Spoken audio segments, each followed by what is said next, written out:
Aitaren eta Semearen eta Espiritu Santuaren izenean, beraz Garizumako hitzaldiak.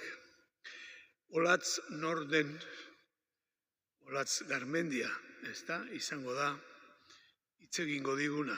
Olatz Norden, aspaldian ezagutzen dut, aspaldian elkar ezagutzen dugu, urte asko. Bera bizidan monastegira, Donamarira, askotan joan naiz eta joaten naiz. Gutxigo behar bada. Apaiz gai nintzanetik. Eta han ezagutu nuen nik, Santa Teresa, bere jarraitzaileen bidez, esaten da, Santa Teresa ezagutzea, bide egokiena eta honena dela, bere jarraitzaileak, bere alabak ezagutzea. Hoxe da. Han ezagutu nuen, eta han ikasi nuen, maila baten, baita ere, otoitz pixka bat egiten. Pixka bat esango dut, ez da. Beraz, Olatz ongi etorri, Azpeitiarra, baimena ematen diogu hitz egiteko. Ongi etorri, eta benetan eskerrik asko. Tortzeagatik, badakigu zer dan, ze suposatzen duen zuentzat, klausura ustea, elkartea ustea eta tortzea. Bueno. Erakus iezaiguzu otoitz egiten. Hau da, aita santuaren leloa, aurtengo urterako. Erakus iezaiguzu otoitz egiten. Urrengo urteko jubileua prestatzeko. Orduan, iruditu zitzaigun, hoxe. Gaia, emana zegoela. Aspaldian, Kristau elkartean, nik uste dut, aspaldian, espiritualtasunaren garrantzia, barne bizitzaren garrantzia, otoitzaren garrantziaz jabetuta gaudela. Nik uste 6 bat urte badirela, ostiralero, otoitz isila egitela biltzen gerala. 6 esaten da ez dakite, dantzan. Baina gutxi gora bera. Beraz, beti ikasle bezala biltzen gera gaur ere, horixe. Erakus zaiguzu otoitz egiten. Eta hasiera emango diogu zein gozo eta eder den Anaiok elkartu abestuaz. Zein gozo eta eder den Anaiok elkartu eta deno batera jainkoa goratu. Gora bihotzak eta guztiok egin kantu, jainkoak bere eskuz salbatuko baitu. Zein gozo eta eder den Anaiok elkartu eta deno batera jainkoa goratu. Edarki da, zurea da hitza, karren bateko, ez baldin badoen zuten, gaizki edo, esan da, baina uste dut, berriak dira, megafoni berria dugu.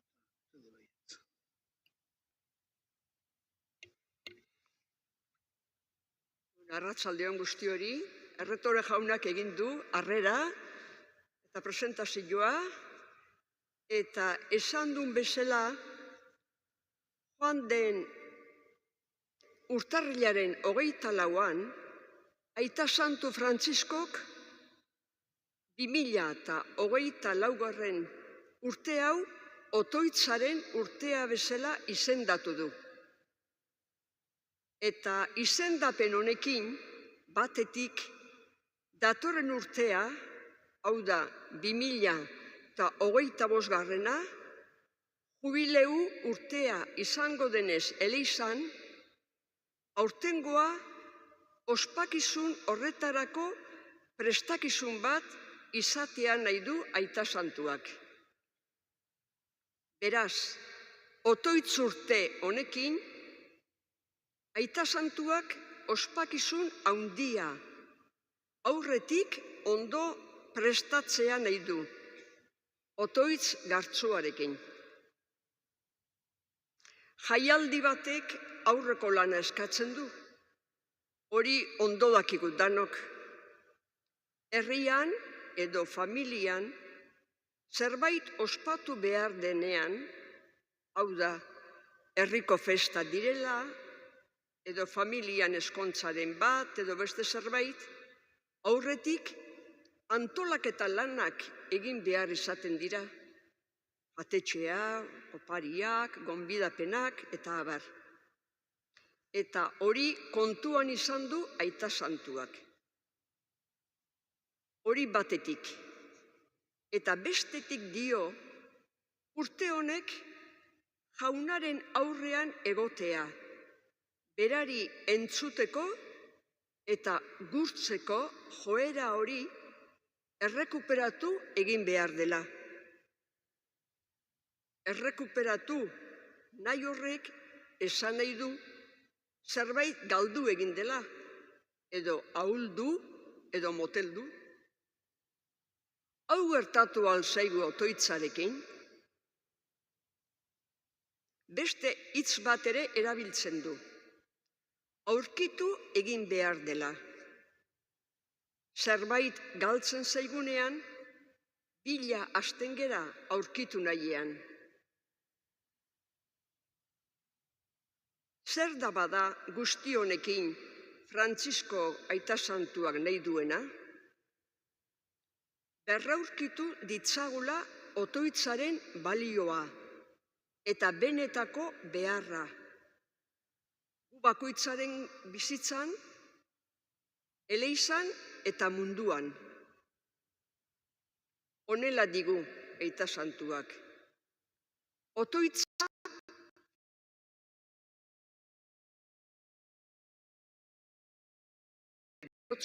oilua.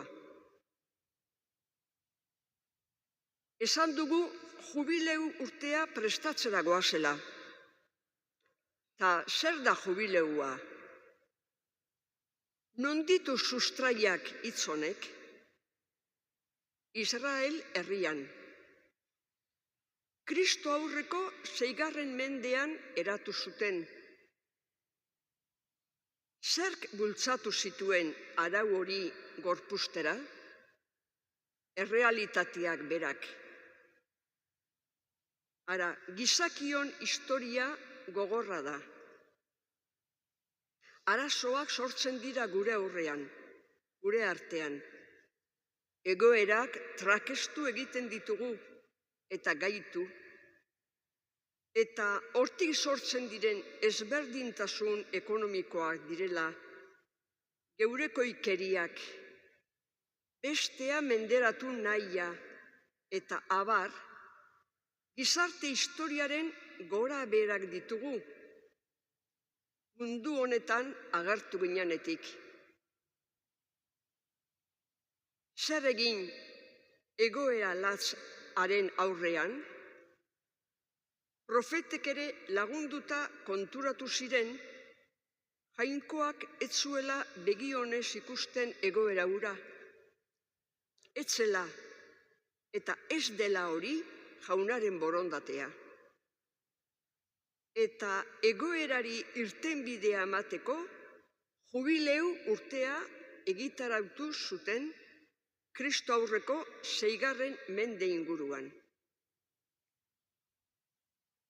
Lebitarren eta irteera liburuan, ongi azaltzen zaizkigu lege honen, araudi honen xehetasunak. Jangoikoa bera agertzen zaie bere herriko justiziaren bermatzaile. Pasarte batzuek jasoko ditugu. Askapen urtea, jubileu urtea. Zer zen argigarri honela dio jaunak. 50.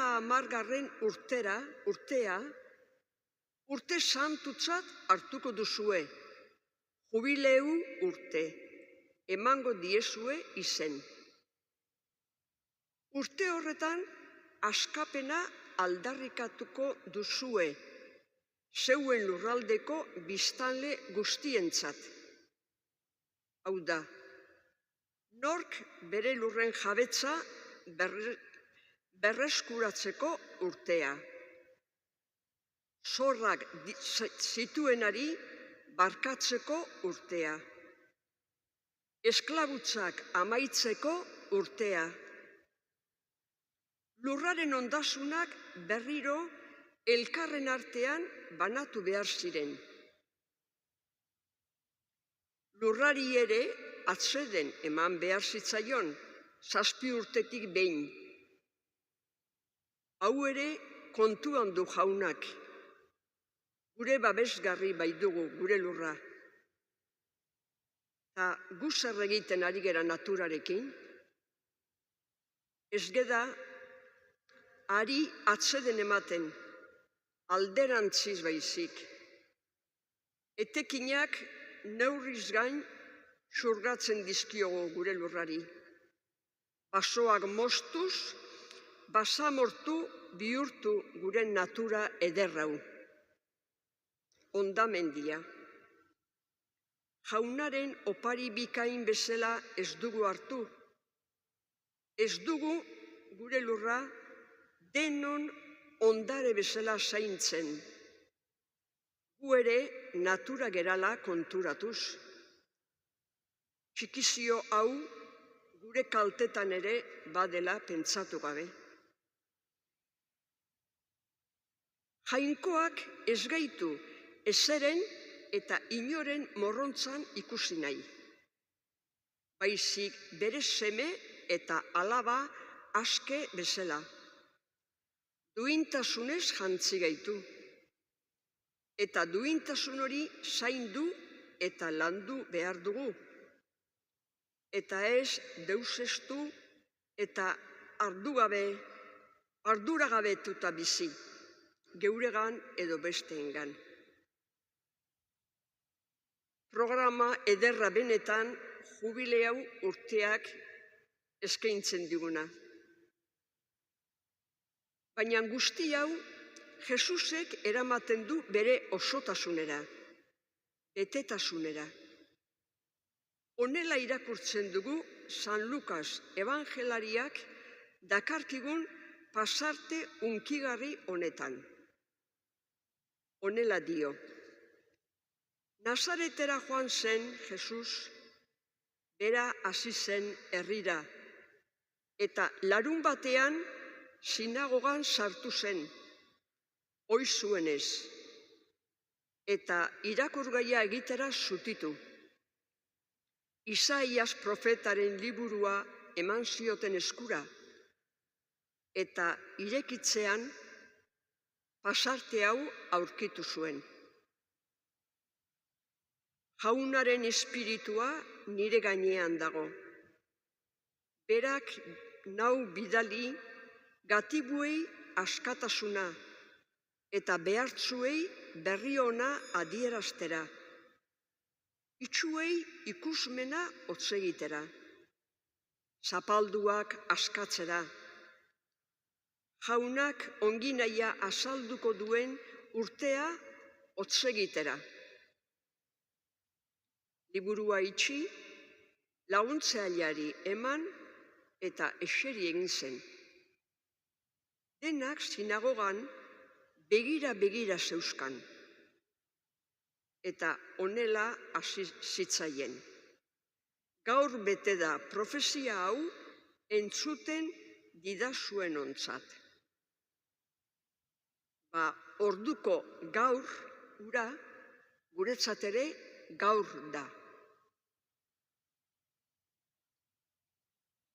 Jubileuak ondo adierazten digu zein dan jaunaren proiektua guretzat.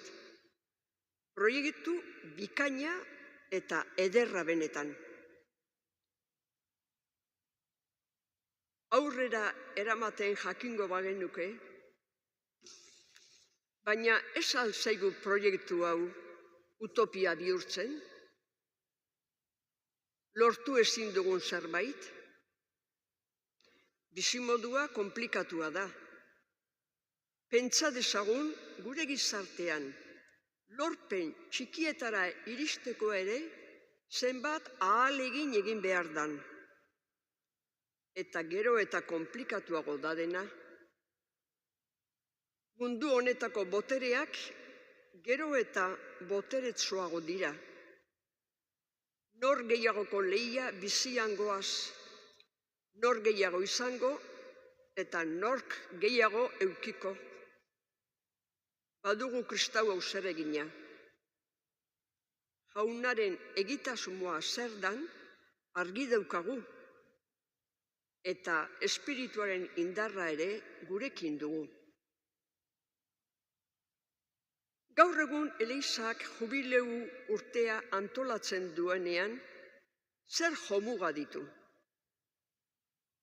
Pekatuen barkamen osoko edo erabateko indulgentzia eskaintzen digu.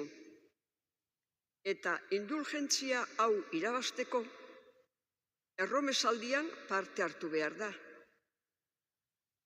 Erromara joan eta ate santutik pasa. Ate santu hau Gabonetan irikiko da. Urte beterako, erromesak urte guztian joango dira Romara. Gero, konfesatu, Eukaristian parte hartu, jauna hartu eta otoitz egin. Baina Aita Santu Frantziskoren asmoak giro honen barruan haratago doaz. Hau da, jangoikoak bere guganako doai ugariak eta maitasuna eskertzea daude jubileo urte honen barruan. Gure arteko erlazioak berreskuratzea eta hobetzea, bai pertsonekin eta bai izadiarekin. Zorrak barkatzea, bai pekatuarenak eta baita bestelakoak ere. Gure lurra zaintzea, guztion onerako, pobreen gandik hasita. Hauek dira bere bihotzeko keskakotxunak. Eta Erromara joango ez garenok ere gure tokietatik, parrokietatik eta nola ez geure bihotzetatik, Aita Santuaren asmo horiek gogoan izanik, itxaroperaren erromes izango gera gu ere, hemendik, gauden tokitik. Baita ere urte honen jomuga otoitza berreskuratzea dela esan digu Aita Santuak. Bai gutako bakoitzaren baitan, eta bai gure parrokietan ere. Zer gertatu da ba? Batzuek esaten dute, nun da orain urte batzuetako kristiandadea gura? Eleizak beterik, prozesioak, bederatzi urrenak, ze frutu eman du, Utsala alzen dena, giroak behartutako zerbait altzen ura? Ez, esaten dugu. Orduan ere, guzti hori bene-benetan bizi zuen kristau asko izan ziren. Eta horretara, giroak bultzatuak izen zirelako, ez horregatik, baizik barrutik, beren sinismenari erantzuten jakin zutelako. Eta ezagutu ditugu horietako asko eta asko, gure familietatik hasita, gure gurasoak, senideak, eta beste hainbat jende, kristau zintzo izan direnak. Argi eta garbi dago, garaiak eta giroak aldatu egin direla, eta aldatzen joaztela. Eta bakoitzak erantzun behar diogu geure garaian, geure horri. Gaurko munduak eta bizimoduak daraman abiadurarekin ez da bat ere erreza tarte bat hartzea geure baitan barneratzeko. Tartea eta giroa ere bai. Zarrapastan gabiltza ez da erreza. Abiadura honek irentzi egiten gaitu. Esaten da, esaten dute umeak ere betarik ez dutela jolaserako. Eskolatik irten da kirola egitera, handik ingelera ikestera. Jende gehiena egun osoan mobila eskuan dugula. Eta asko sareetan kateatuta. Ez dut honekin esan nahi, teknologia mundua txarra denik, kaltegarria degunik, eta gainera nahi edo nahi ez, beharrezko bihurtu zaigu hainbeste gauzatarako. Gaurko kulturarekin sortu zaigun errealitatea da. Eta mobilak ere aukera asko ematen dizkigu. Baita otoitz egiteko ere. Hor ditugu aplikazioak, eguneroko evangelioa, eskuratzen digutenak, irakurgaiak eta abar. Mobilak baita ere lagunekin eta familiakoekin hitz egiteko, elkarren berri jakiteko, posibilitatea ematen digute. Naiz herrian bertan edo kanpoan egon. Baina noizean behin elkarrekin aurrez aurre egotea ere beharrezkoa da. Eta elkarrekin zerbait hartuaz edo otorduren bat eginez bada, hobeto. Hau kristauok eukaristian biziarazten dugu. Elkarrekin otoitz egiten dugu. Jaunaren hitza hausnartu eta konpartitu. Eta jauna hartu. Ogia eta ardoa. Hau da Jesusen asmakizunik eta oparirik bikainena. Gauza asko aldatuko dira, baina pertsona bezala iraungo dugun heinean, elkarrekin konpartitze honek beti iraungo du. Pantailan elkar ikustea edo hitz egitea ez da nahikoa. Beharrezkoa dugu elkarteratzea. Bata bestearen inguruan otoitz egiteko. Sinistedunok komunitatea beharrezkoa dugu, fedea konpartitzeko. Elkarrekin otoitz eginez, sinisten dugun hori suspertzeko. Otoitza gizakiak, gizon eta emakumeak, jainkoarekin dugun elkarrizketan datza. Hor dauka bere funtsa. Eta erlijio guztiek dauzkate elementu osagarri bezala otoitza eta otoitz bidean laguntzeko irakasleak ere. Baina erlijio judutarrak eta kristauak badu bereizgarri bat. Hau da, jaungoikoaren hitzari erantzuna ematen diogula. Biblia otoitzetik jaio, sortu da. Jaunari erantzun izanaren ondorio bezala. Jaunari erantzun egiten zaio. Jaunarekin diskutitu egiten da. Jaunaren aurrean egiten ditugu gure hausnarketak. Biblian, jainkoaz hitz egin baino gehiago, jainkoari hitz egiten zaio. Israelen historia guztia otoitzak blaitzen du. Egoera bakoitzean ernamuinatzen da. Israelen otoitza guk hor ditugu sustraiak. Ez dago erritoei lotuta bakarrik, baita bizitzari ere. Horregatik erabiltzen ditugu otoitzerako hitz hauek. Hitz egin, karrasi egin, laguntza eskatu, erregu egin, laudatu, eskertu, bilatu eta abar. Bibliako otoitzaren muina salmoetan daukagu jasoa. Israelgo gure arbasoen historian zehar osatu dira. herriaren historiako gora beherak otoitz bihurtuz. Historiatik eta bizitzatik sortutako otoitzak dira. Hauek, sinismeraren argitan irakurriak izan dira.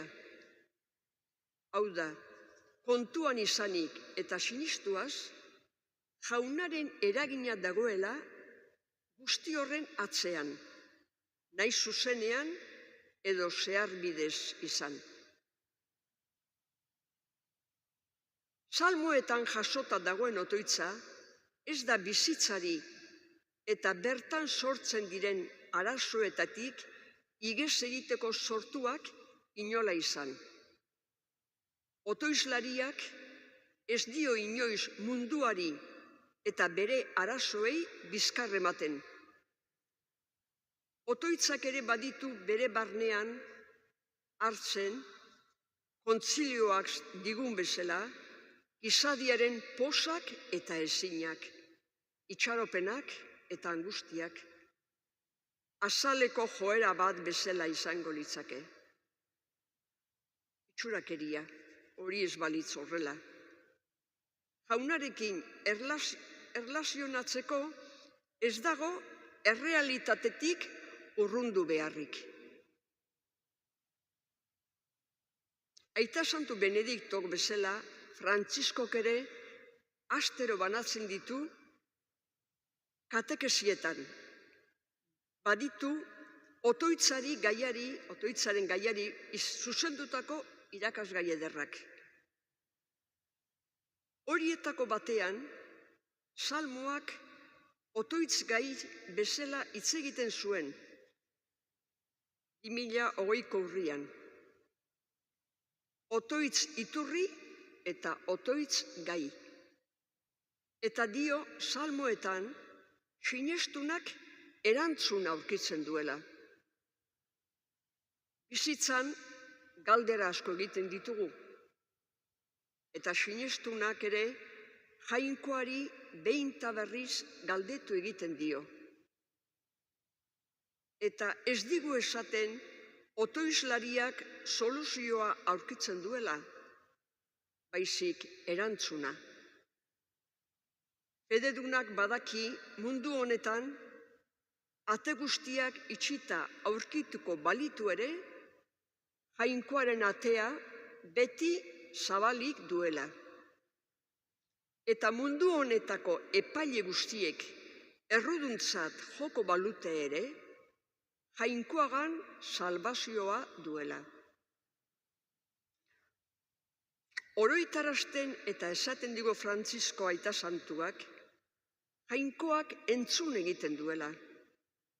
Eta fededun zentzudunak, hau jakitea nahikoa du askotan.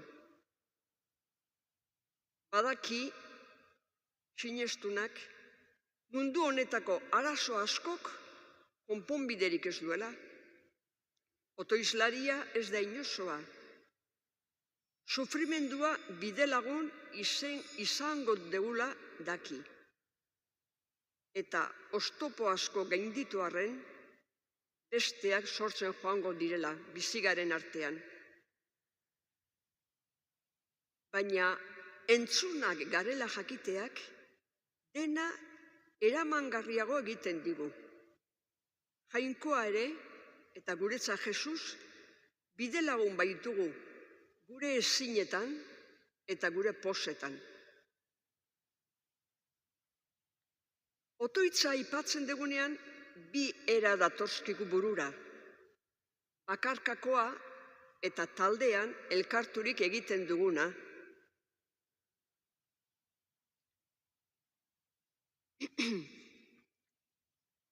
Bi era hauek ez dira bi modu edo bi errealitate ezberdin, baizik elkarri lotuak daude. Batak bestea arnasten du. Pertsona bakoitza bakarra gera. Errepikatzen ez den identitate bat dugu. Jainkoak horrelaxe egin gaitu, bereziak. Gure nortasuna ez da ezabatzen besteekin harreman estuak izan arren, eta geran bezala eta geranetik nortasun horrekin hurbiltzen gera jaunagana, edo jauna hurbiltzen gutako bakoitzarengana. Bestaldez, soziala gera baita ere, ez gera bakarri bizi. Besteen beharra dugu, jaiotzen garenetik hiltzen garenaino. Bizitzan hainbat gauza elkarrekin egiten ditugu. Eta elkarrekin eta elkarrengatik sufritzen eta pozak eta zoria ere konpartitzen dugu. Beraz, elkarrekin hurbiltzen gera jaunarengana, gure beharrak azaltzeko, edo bere ontasuna goretziz, bere guganako doai eta laguntza oro eskertzeko. Norbaite galdelezake, zer dauka balio gehiago, bakarkako otoitzak ala taldean egiten denak? Erantzuna, bata ez bestea baino baliotsuago. Txanpon beraren bi aldeak dira, baina txanpon bat. Eta biak dira beharrezkoak eta elkarren osagarri. Bakarka otoitz egiten duenak, taldera itzultzeko beharra izango du. Bere otoitz sentipen horiek, benetakoak, ala ilusiozkoak diren bermatzeko. Eta taldean, kristau komunitatean, elkartuta egiten dugu otoitz. Otoitz hori pertsonalizatu ere egin behar dugu. Otoitz horrek barnean daramatzan oihu, irrika, atsekabeak eta baita ere poz eta itxaropenak besteenak izanik geuriak ere baitira. Eredu argiena Jesus dugu. Bera ere bi eratara ikusiko dugu otoitz egiten. Bere familiarekin batera, egunero, beste guztie bezala, goiz, eguerdi eta arratsero otoitz egiten zuen. Otoitza bere muinetan zeraman herri honek. Eta gero ere larunbatero bere herritarrekin elkartuko da sinagogan otoitz egitera. Gero bizitza publikoan, hainbat aldiz ikusiko dugu bakarrik otoitzean.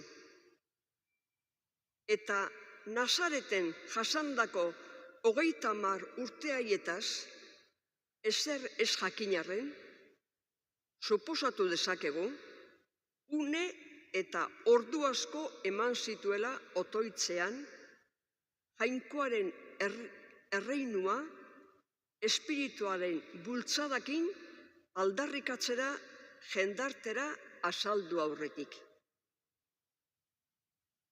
Nabarmen azaltzen digu evangelioek, zenbat aldiz eta okazioetan urruntzen zen Jesus jende artetik bakardadean otoitz egitera. Markosek digu, goizean goiz artean ilun zegoela, Jesus herritik atera eta baster bakarti batera joan zen. Han otoitzean ari zen. Eta Mateonean, honela irakurtzen dugu. Jendeari agur egin ondoren, mendira igo zen bakardadean otoitz egitera. Ilundu zuenean, han zegoen bakarrik, eta hainbat aldiz aipatzen dau evangelioan. Abilako Teresak ere, Eleizak otoizlarien ama eta irakasle izendatuak, gehiagotan ere aipatuko dugu Teresa, otoitzaren bere definizioa ematerakoan honela dio. Gogoetazko otoitza ez baita besterik nere iritziz, maite gaituela dakigunarekin, bakarrean sarri egonez, adiskide harremanetan jardutea baino. Definizio honetan, Teresak ere bakardadia aipatzen du. Baina gaur egun hitz honek halako beldurra edo zirrara ere ez al digu sortzen. Gaur egun bakarrik bizi direnen kopurua handia omen. Batzuek horren hautua egina dute, baina beste askok zama bezala bizi dute. Bakardade ezarriak egoera eta zirkunstantziengatik isolamendura garamatza, eta hori oso gogorra da. Arazo hau izurritea bihurtu omen da gure gaurko gizartean. Bada beste bakardade mota bat ere, hau ere hautatua.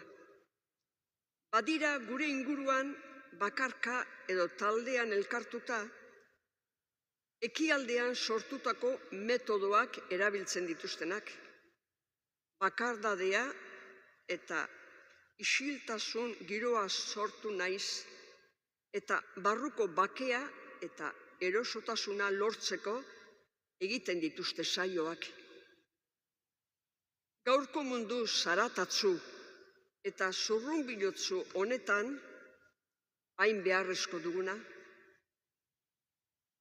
lagungarri onak dira, pertsonak behar duen oreka ere lortzeko. Baina Jesusek bilatzen duen eta Teresak gomendatzen digun bakardadea haratago doaz. Ez doaz hutsune baten bila, baizik norbaiten bila. Jesusentzat bere aita, eta Teresa eta beste kristau otoizlarientzat maitea, lagun mina. Jesusek isilaldiak eta bakardade uneak beharrezkoak ditu bere egiteko hori aurrera eramateko. Aitarekin berak bialia da, hausnartu eta aztertu beharra, behar hori du tarteka bere norabidea, nundi joko jakiteko. Eta hori aurrera eramateko indarra eta argia eskatu behar dizkio bere aitari. Jesusek bere bizitza publikoari hasiera eman zionean, ez dezagula pentsa bere egitaraua zehatz mehatz lotuta zuenik. Bizitza guztietan, gertatzen den bezala, hori bai, ildoak ondo markatuta eta zehaztuta zeuzkan. Jaunaren erreinua gure artean landatzeko. Baina bizitza sorpresa bat da guztiontzat. Jesusentzat ere bai. Ezusteko askorekin egiten dugu topo bizitzan. Horregatik zuen Jesusek hain beharrezkoa, aitarekin otoitzean elkartzea. Eta guk ere bai. Beraz, egun hauetan zehar, hausnarketa egiten jarraituko dugu, beste otoizlari, testigu eta maisuak lagun harturik. Eta gaurkoa bukatzeko San Agustin ekarriko dugu ondora, bere hausnarketa otoitz eder honekin. Ikusi dezagun otoizlariak eta santuak ez direla jaiotzatik izan. Izatera iritsi diren hori, baizik bidea eginez joan direla. Gu ere bilaketari gara, kristau sinistedun handi hauekin batera. Eta gaurkoa honekin bukatuko dugu, San Agustinen otoitz eder honekin bukatuko dugu. Honela dio, berandu maite izan zaitut, edertasun zahar eta berri hori, berandu. Zu nire barruan zeunden, ni berriz kanpoan nenbilen. Kanpotik bila ni, zuk sortutako on eta edertasunen atzetik joan nintzen. Zu hauen iturburu ahazturik. Zu nirekin zeunden, eta ni ez nengoen ez zurekin eta ez nirekin ere. Munduko gauzek kateatu ninduten, ezintudan ikusten, ez sentitzen, eta ez nuen zure beharrik izaten. Baina behin, zuk zure dizdira, zure argia erakutsi zenidan, eta itxu, ilun, nengoen hau argitu ninduzun. Zuk zure usain gozoa zabaldu zenuen, eta nik arnasa hartu. Eta orain, goze egarri natzaizu. Ukitu ninduzun, eta horra zure bakeaz orain ni inguratu. San Agustin handia.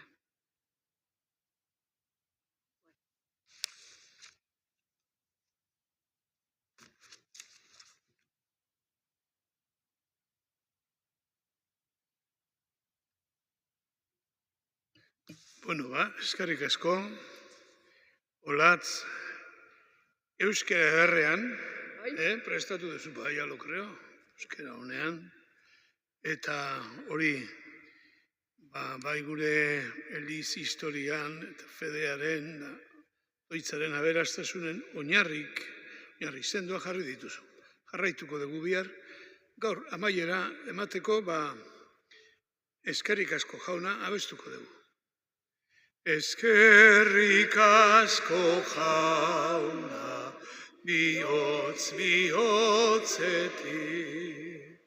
Eskerrik asko jauna, orain eta beti. Eskerrik asko jauna, gugan zaudelako, eta zure biziaz, bizi garelako. Eskerrik asko jauna, bihotz bihotzetik. Eskerrik asko jauna, orain eta beti. Gabon igaro eta bihar arte.